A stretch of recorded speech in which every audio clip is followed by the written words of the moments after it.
लोकसभेपासूनच पुणे जिल्हा आणि पुणे जिल्ह्यातील विधानसभा या चर्चेत आहेत।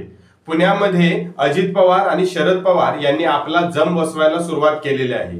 अजित पवारांनी राष्ट्रवादी फुटीनंतर तर शरद पवारांनी पक्ष फुटल्यानंतर आपलं वर्चस्व पुण्यावर कसं राहील यावरच जोमाने काम करताना ते दिसून येत आहेत।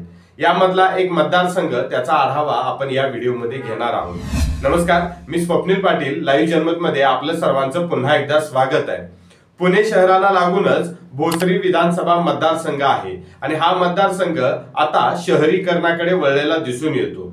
या मतदारसंघामध्ये 2014 अपक्ष असलेले आमदार 2019 साली भारतीय जनता पार्टीतून निवडून आलेले आमदार महेश लांडगे यांचं वर्चस्व दिवसागणित वाढताना दिसून येत आहे। 2019 साली 77,000 मताधिक्यांनी हे निवडून आले होते, पण सध्याचा जर विचार केला तर या मतदारसंघामध्ये अजित पवारांनी आपला उमेदवार देण्याची इच्छा व्यक्त केली होती, पण विद्यमान आमदार जिथं असेल त्याला सीट मिळेल त्यामुळे तो त्यांचा दावा हा फोल ठरला।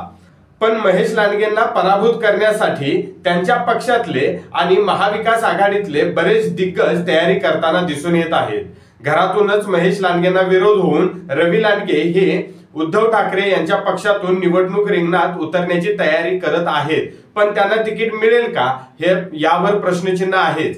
अजित पवारांचे निकटवर्ती अजित गव्हाणे यांनी नुकत्याच काही दिवसांपूर्वी तुतारी हातात घेतली आणि शरद पवार गटातून ते या निवडणूक रिंगणात उतरू शकतात ही चर्चा सुरू झाली। त्यांनी पूर्ण मतदारसंघ पिंजून काढला देखील, पण ही जागा उद्धव ठाकरे यांच्या शिवसेनेला मिळेल की राष्ट्रवादी काँग्रेस शरद पवार गट यांना मिळेल यामध्ये अजून प्रश्न आहेच। पण या दोन्ही मध्ये तयारी करताना उमेदवार दिसून येत आहेत। याबरोबरच उद्धव ठाकरे यांच्या गटातून धनंजय आल्हाट आणि सुलभा उभाळे याही तयारी करत आहेत। त्यांनीही मतदारसंघ पिंजून काढला आहेच।